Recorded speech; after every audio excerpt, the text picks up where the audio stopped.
नमस्कार, मैं हूं प्रखर प्रकाश मिश्रा और आप देख रहे हैं शख्सियत में हम आज आपकी मुलाकात एक ऐसे युवा चेहरे से करा रहे हैं जो तीसरी बार जीत कर आए हैं संसद के अंदर और हिमाचल प्रदेश के हमीरपुर क्षेत्र से आते हैं। भारतीय जनता पार्टी का युवा चेहरा, यानी मैं बात कर रहा हूं अनुराग ठाकुर की। अनुराग जी, आपका बहुत बहुत धन्यवाद मिश्रा जी। बीजेपी नेता और सांसद अनुराग ठाकुर का जन्म 24 अक्टूबर 1974 में हुआ। अनुराग सिंह ठाकुर को राजनीति विरासत में मिली। अनुराग ठाकुर हिमाचल प्रदेश के पूर्व मुख्यमंत्री प्रेम कुमार धूमल के बेटे हैं। अनुराग 2009 के उपचुनाव और 2014 के आम चुनाव में हिमाचल प्रदेश के हमीरपुर से लोकसभा के लिए निर्वाचित हुए हैं। साथ ही वो हिमाचल प्रदेश क्रिकेट एसोसिएशन के मौजूदा अध्यक्ष हैं। 25 साल की उम्र में अनुराग हिमाचल प्रदेश क्रिकेट एसोसिएशन के सबसे कम उम्र के अध्यक्ष बने। साथ ही अनुराग ठाकुर तत्कालीन बीजेपी अध्यक्ष नितिन गडकरी द्वारा अखिल भारतीय जनता युवा मोर्चा के अध्यक्ष नियुक्त किए गए हैं। इन दिनों अनुराग ठाकुर अपने संसदीय क्षेत्र के साथ साथ संसद में भी आम जनता के विकास के मुद्दों को बड़ी ही तत्परता से उठाते रहते हैं। अनुराग जी, हमीरपुर को आप कैसे लाना चाहते हैं इस देश के मानचित्र पर, जिससे वो एक बड़ा टूरिस्ट प्लेस दिखाई पड़े? आपने बहुत अहम सवाल किया है। हिंदुस्तान में मुझे लगता है टूरिज़्म सबसे ज़्यादा रोज़गार उत्पन्न कर सकता है। जहाँ एक और हम सर्विस इंडस्ट्री को देखते हैं जिसने 58% जॉब्स देती हैं, उसमें से टूरिज़्म एक बहुत बड़ा क्षेत्र है जहाँ पर किया जा सकता है। लेकिन दुर्भाग्य देश का ये है कि 2011-12 में 900 करोड़ रुपया बजट में रखा गया, 12-13 के लिए फिर 900 करोड़ रखा गया और 13-14 में जाकर इसको बढ़ाकर 1800 करोड़ किया गया। अब 120 करोड़ के देश में मात्र 1800 करोड़ रुपया जिसका बजट होगा, वो कैसे सब राज्यों में टूरिज़्म का विस्तार कर पाएगा? और प्रखर जी, मैं आपको बताना चाहता हूँ, मेरी जो योजना है वो ऊना ज़िला में, जैसे मैंने रेलवे लाइन लेकर आया हूँ, ऊना से लेकर हमने उसको आम तक पहुँचाया है। अब इसको हमीरपुर तक लेकर जाना है। भानुपुली रेलवे लाइन को बिलासपुर, मंडी, मनाली, लेह रेलवे लाइन बनाना है और कहीं ना कहीं हमीरपुर से फिर बिलासपुर को जोड़ना है। और जब हम इस सर्किट को जोड़ेंगे तो सारे टूरिस्ट ट्रेन के माध्यम से एक स्टॉप पर उतरेंगे, फिर चढ़कर दूसरे स्टॉप तक जा सकते हैं और पूरा सर्किट करके वापस जा सकते हैं। एक योजना ये है। दूसरी, ट्रेन और बस के साथ इसको जोड़ा जाए और एक 5-6 जगह जाने का इसको एक आकर्षण का केंद्र बनाया जाए। हमने वो भी किया है। और इसको साथ साथ वाटर स्पोर्ट्स के साथ, एडवेंचर स्पोर्ट्स के साथ जोड़ा जाए। जितने टूरिस्ट आते हैं वो धार्मिक भावना के साथ आते हैं, लेकिन हिमाचल की खूबसूरती को देखने के लिए वहाँ पर रुकें और ज़्यादा आए हिमाचल के लोगों की। इस पर हमारा प्रयास रहेगा। आपने सतलज, व्यास, रावी, ये नदियां आप ही के यहाँ से होके आती हैं। नदियों को जो जोड़ने की बात चल रही है, ये योजना कितना कारगर साबित होगी हिमाचल के लिए और देश के लिए? नितिन गडकरी जी ने कहा है कि जैसे रिवर गंगा के ऊपर हम चेक डैम्स लगाकर उसको साफ भी करेंगे, पुल भी बनाएंगे, आने जाने की व्यवस्था भी करेंगे, क्षेत्रों को जोड़ेंगे भी, और इनलैंड कैरियज की जो सुविधा है, चाहे वो माल ढोने की बात हो, लोगों को ढोने की बात हो, पर्यटन को बढ़ावा देने की बात हो, इस सब के लिए हमारी सरकार प्रतिबद्ध है। लेकिन ये पहाड़ी राज्य है, क्योंकि इसका फ्लो जो पानी का आता है डाउनस्ट्रीम होता है, ऊपर से नीचे की ओर आता है। इसके लिए आपको अलग से प्रावधान करने होंगे और केंद्र सरकार शायद उस पर काम करेगी। और हमारी इच्छा है कि जहाँ जहाँ डैम्स बने वहाँ पर बोट्स चलाई जाएं, लोगों को आने जाने की सुविधा हो, टूरिस्ट को आकर्षित करने के लिए वहाँ पर बड़े बड़े जो बोट्स हैं, शिप्स हैं, उनको रखा जाना चाहिए।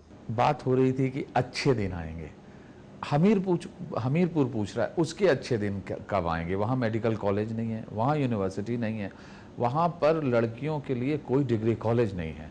महिला डिग्री कॉलेज कैसे बनेगा? यूनिवर्सिटी कैसे मिलेगी? मेडिकल कॉलेज कैसे मिलेगा? महत्वपूर्ण विषय आपने उठाए, युवाओं से जुड़े हुए मुद्दे आपने उठाए। जो देश का भविष्य है उनको आप क्या दे रहे हैं? हमारी सरकार ने वहाँ पर NIT कॉलेज खोला था।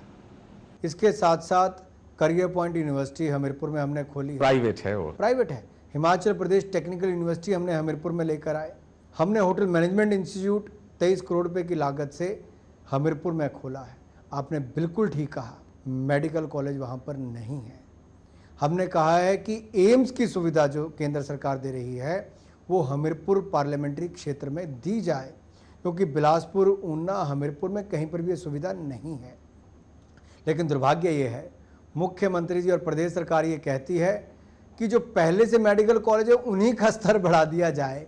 जब आपको एक नया संस्थान कई सौ करोड़ रुपए की लागत से बनाने के लिए केंद्र सरकार देने के लिए तैयार है, तो क्या प्रदेश सरकार 200 एकड़ भूमि नहीं दे सकती?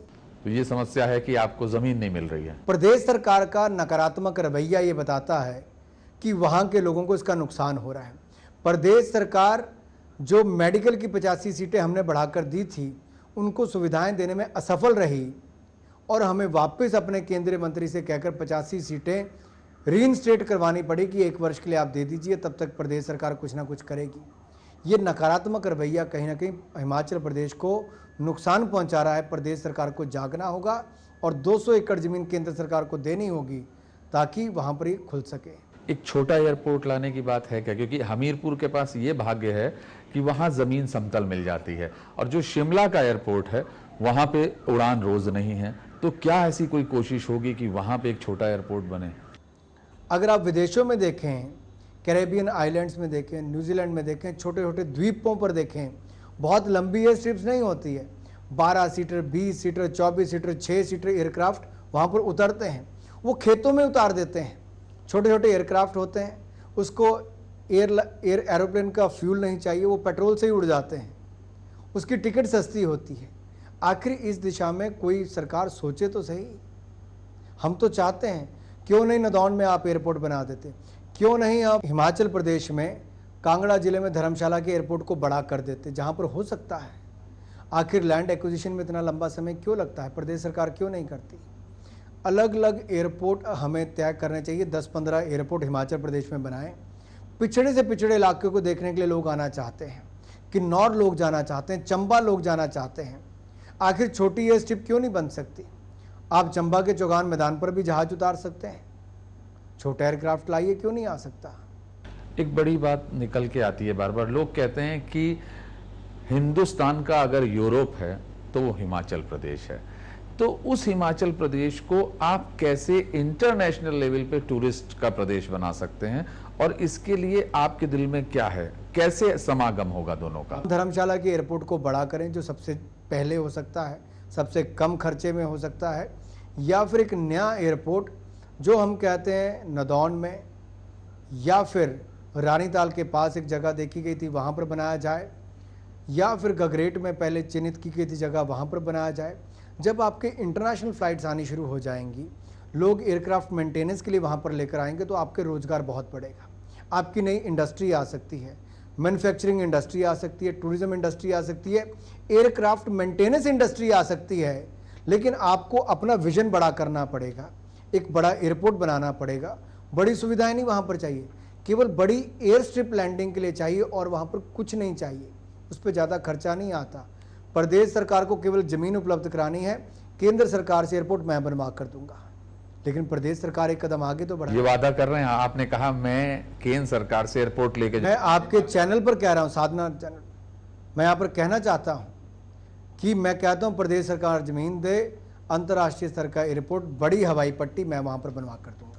बड़ा दिल कसकता है जब ये बात निकल के आती है कि हिमाचल के अंदर सारे अवार्ड हिमाचल को मिल जाते हैं, पर्यावरण को हिमाचल मेंटेन करता है, सब बेहतर काम हिमाचल करता है। लेकिन इसके बावजूद भी हिमाचल जब जाते हैं तो हिमाचल में एक बड़ी दिक्कत है, वो है कि वहाँ कारें आप कैसे खड़ी करेंगे, वहाँ पे पार्किंग की समस्या कैसे सुधरेगी? क्योंकि जब अनऑर्गेनाइज तरीके से आप डेवलपमेंट करते हो, जहाँ प्लानिंग नहीं होती है, अनप्लैंड है, अनऑर्गेनाइज्ड है, तो उन सब में बड़ी दिक्कत आती है। और इसको कैसे सुधारा जा सकता है? कम से कम अब तो आप कदम उठाइए। आप देखिए, अधिकतर सरकारी दफ्तर ऐसे बने जहाँ पर पार्किंग की सुविधा ही नहीं है। किसी को एसडीएम के कार्यालय में जाना, बेचारा सड़क पे गाड़ी खड़ी करके जा रहा है। क्या सरकार इतनी प्लानिंग नहीं कर सकती? आप मॉल बनाने के लिए तो आप परमिशन नहीं देते कि जब तक वो अपनी पार्किंग की सुविधा नहीं देता, लेकिन डीसी दफ्तर के बाहर पार्किंग की सुविधा नहीं होती। क्या सरकार को इसके लिए सर्टिफिकेट चाहिए, कहीं से परमिशन चाहिए? खुद बनाना है।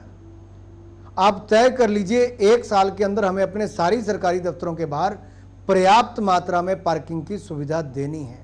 क्यों नहीं हो सकती? ये एक वहां सबसे बड़ी दिक्कत है। दूसरा, NH-70 की हालत बहुत खराब है। इसी तरीके से आप अंब से नदौन तक जाते हैं तो 88 की हालत भी बहुत ज्यादा खराब है। कैसे ये सही होगा? और अब कहा जा रहा है केंद्र सरकार को ही सही कराना है क्योंकि ये NH है। देखिए, दो बातें। कीरतपुर से लेकर बिलासपुर की जो सड़क है, जो मनाली तक हाईवे जाता है, पिछले 5 साल हम रोते रहे केंद्र सरकार के पास आके कि कृपया करके उसका नया नहीं बना सकते तो कम से कम उसकी रिपेयर करवा दीजिए। फंड्स तक नहीं दिए जाते थे। जो फंड्स हमने मंजूर करवाए, उन फंड्स को भी कहीं और खर्च करने के लिए प्रदेश सरकार ने प्रयास किया। अब हमारी सरकार आई केंद्र में तो हमने उसको रिपेयर करवाई है। दूसरा, गगरेट से लेकर नदौन तक की सड़क के लिए मैंने 110 करोड़ रुपया मंजूर करवाया। वहाँ पर काम चला है, पुलियाँ चौड़ी हो गई, कई जगह पर सड़क चौड़ी करके उसको बना भी दिया गया। अगले साल के अंत तक वहाँ पर पूरी सड़क का काम पूरा हो जाएगा। NH-88 पर कई पुल, 10 पुल छोटे हैं और उन पुलों को बड़ा करने की आवश्यकता है। मैंने नितिन गडकरी जी से कहा है कि इन पुलों को, क्योंकि सड़क चौड़ी होगी, पुल छोटे हैं, उसके कारण एक्सीडेंट ज़्यादा होते हैं, उन पुलों को चौड़ा करने के लिए पैसा देना चाहिए और वो भी हम मांग जल्द मंजूर करवा देंगे। आप हमीरपुर से तीसरी बार सांसद है। हमीरपुर में सीनियर सिटीजन के लिए कोई आप नाना नानी का पार्क बनवाएंगे, कोई बेहतर लाइब्रेरी देंगे? क्योंकि आप कह रहे हैं 100% वहाँ पे लिटरेसी है, लेकिन लोग चाहते हैं कि हम शाम को कहाँ जाएं, कहाँ बैठें। और पूरी हमीरपुर शहर में एक सुंदर लाइब्रेरी बनाने की मेरी इच्छा है, जहाँ पर कम से कम 25-30 कंप्यूटर लगे हों। सीनियर सिटीजन आके कंप्यूटर सीख सकते हैं, लाइब्रेरी भी हो, गपशप करने की सुविधा भी हो, बीच में कैफेटेरिया भी हो। ये मैं ना केवल हमीरपुर में, ऊना, बिलासपुर, तीनों जिला के मुख्यालय पे करने वाला हूँ, ताकि वो अपने आप में एक ऐसा सेंटर बने जहाँ पर लोग आकर चर्चा भी कर सकें, पढ़ भी सकें, कंप्यूटर भी सीख सकें और पार्कों में आकर खेल कूद भी सकें। बच्चे स्वस्थ रहें, बुजुर्ग स्वस्थ रहें, महिलाएं सुरक्षित रहें और स्वस्थ रहें। ये जो आपने कहा, पहला ही अभी साल है, 2 ही महीने हुए सरकार को बने, लेकिन लोग कहते हैं आप 10 साल से उनके साथ रहे हैं, अब 10 साल 2 महीने हो गए। कब इसका पत्थर ही लगवा दीजिए, एक दिल को ये तसल्ली मिले कि हाँ ये काम हो जाएगा। जैसे मोदी जी केंद्र में नेशनल वॉर मेमोरियल बनाने की बात कर रहे हैं, ये मैं पिछले 3 वर्षों से बात कर रहा हूँ कि नेशनल वॉर मेमोरियल बनना चाहिए और प्रदेश में भी एक प्रदेश स्तर का स्टेट वॉर मेमोरियल बनना चाहिए। मैं अपनी सांसद निधि से 1 करोड़ रुपया उसके लिए देने के लिए तैयार हूँ। 11 करोड़ रुपया मैं बाकी सांसदों से इकट्ठा करके देने के लिए तैयार हूँ।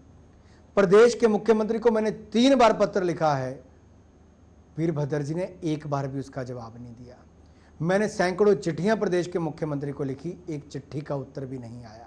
अगर प्रदेश के मुख्यमंत्री के पास सांसद की चिट्ठी का जवाब देने का समय नहीं है तो प्रखर जी आप समझ सकते हैं इस प्रदेश की क्या हालत होगी। ऊना को आप कैसे बनाएंगे विकास का केंद्र, व्यापार का केंद्र और खास तौर पर औद्योगिक क्षेत्र बन सकता है क्योंकि वो बॉर्डर पे आता है? 2 काम मेरे ध्यान में है। एक SEZ फॉर डिफेंस, ये लाने की मेरी इच्छा है कि जो अब भारत में निर्माण शुरू होगा, यहाँ पर बंदूकें बनाई जाएंगी, टैंक्स बनाए जाएंगे, हेलीकॉप्टर्स बनाए जाएंगे, तो ऊना ज़िले में हमीरपुर लोकसभा क्षेत्र में उसको बनाना चाहिए जहाँ पे रेल कनेक्टिविटी है। ऊना तक रेलवे लाइन आती है, ऊना से अंब तक के पूरे ट्रैक को मैं इलेक्ट्रिफिकेशन उसकी करवा रहा हूँ। अंब में उसकी सफाई की सुविधा होगी ताकि सारी ट्रेनें, जितनी ट्रेनें नंगल तक आती है वो सारी ट्रेनों को अंब से चलाना शुरू करेंगे। एक तो उस ट्रैक पर आवाजाही बढ़ जाएगी, सुविधाएं बढ़ जाएंगी, इलेक्ट्रिफिकेशन हो जाएंगी, देश के अलग अलग कोनों के साथ जिला ऊना जुड़ जाएगा और जब जिला ऊना जुड़ेगा तो कांगड़ा, हमीरपुर, बिलासपुर को भी उसका लाभ मिलेगा। ये प्राथमिकता है, डिफेंस का SEZ लाना और इलेक्ट्रॉनिक मैन्युफैक्चरिंग का हब हिमाचल प्रदेश को बनाना और उसके लिए हमीरपुर, ऊना, बिलासपुर को केंद्रित करके एक नोडल उसको क्षेत्र बनाना ताकि यहाँ से मैन्युफैक्चरिंग होकर जाए। इसके लिए प्रदेश सरकार से हम बात करना चाहते हैं, लेकिन मुख्यमंत्री जी के पास समय होगा तो शायद इस क्षेत्र का विकास हो पाएगा। अनुराग ठाकुर का सीधे तौर पर कहना है कि अभी 6 साल हुए हैं, लेकिन सब रखिए 10 साल जब पूरे हो रहे होंगे हमीरपुर के इनके संसदीय क्षेत्र के रूप में तो वहां कुछ बेहतर होगा। और कह रहे हैं वक्त आने पर दिखा देंगे तुझे है आसमां, हम अभी से क्या बताएं क्या हमारे दिल में है। और बहुत पॉजिटिव सोच के संग कह रहे हैं कि काम करना है, अगर काम नहीं होगा तो आप हिसाब ले सकते हैं। अब देखते हैं, 2 ही महीने हुए हैं इस सरकार को आए हुए, लेकिन दिल में इच्छा है हम भी उम्मीद करते हैं कि हमीरपुर के लिए अच्छे दिन आए और इंतजार करेंगे, लेकिन अगर ये सरकार काम पूरा नहीं करके देगी तो हम सवाल जरूर उठाएंगे। आज शख्सियत में इतना ही। प्रखर प्रकाश मिश्रा को दीजिए इजाजत। देश और दुनिया की बाकी खबरों के लिए आप बने रहें साधना न्यूज के साथ। नमस्कार।